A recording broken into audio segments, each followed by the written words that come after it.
Hai Smart Learners, yuk belajar bahasa Inggris di sini, mudah dan simple. Di video kali ini kita akan belajar materi recount text untuk kelas 10.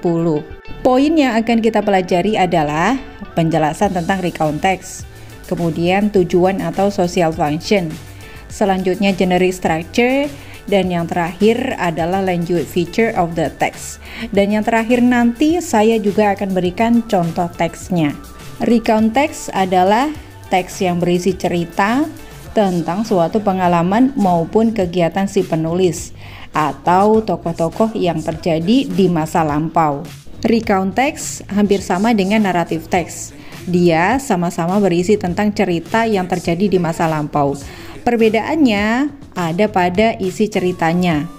Jika recount text berisi tentang pengalaman dari si penulis dan bersifat nyata, akan tetapi narrative text berisi tentang cerita fiktif atau cerita bohongan belaka.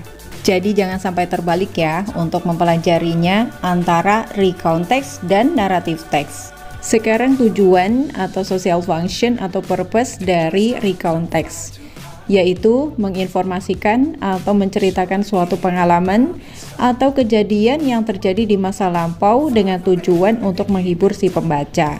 Lebih mudahnya tuh begini, tujuan dari diberikannya recount text adalah memberikan informasi atau menceritakan kepada si pembaca tentang pengalamannya si penulis. Pembahasan berikutnya adalah generic structure of the text atau susunan teks, atau sama saja dengan nama-nama paragraf. Generic structure dari recount text hampir sama dengan generic structure dari narrative text. Bedanya ada di sini. Pada recount text namanya event, pada narrative text namanya conflict. Paragraf pertama namanya orientation.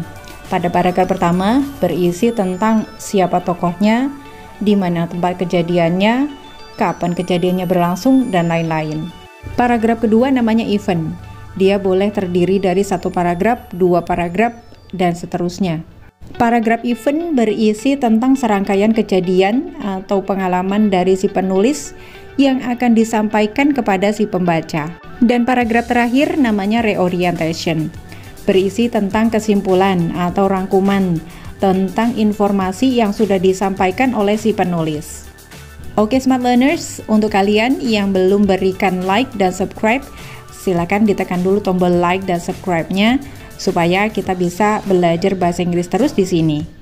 Pembahasan berikutnya adalah language feature atau ciri kebahasaan. Sama saja dengan apa sih ciri-ciri yang terdapat pada recount text. Yang pertama menggunakan personal partisipan atau kata ganti orang. Karena pada recount text kebanyakan menceritakan tentang diri sendiri atau tentang orang.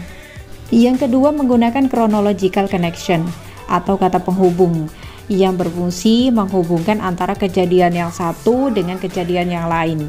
Contohnya first, second, dan lain-lain. Yang ketiga menggunakan action verb atau kata kerja tindakan.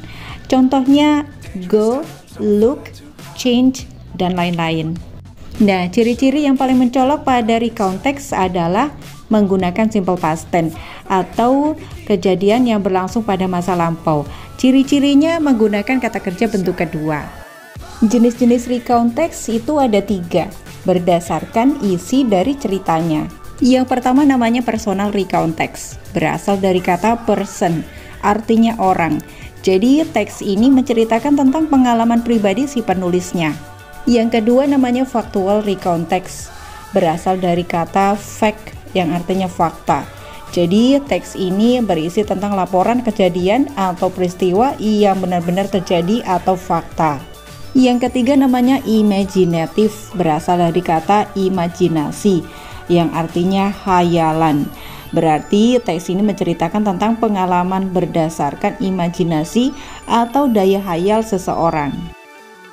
Berikut ini saya berikan contoh personal recount text yang berisi tentang pengalaman pribadi si penulisnya.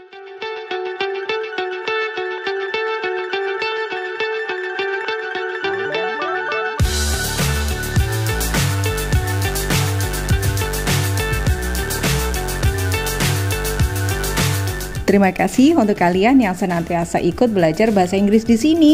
Semoga video yang saya berikan selalu bermanfaat untuk kalian, dapat membantu kalian untuk belajar bahasa Inggris dan berkah ilmunya. Thank you. Bye.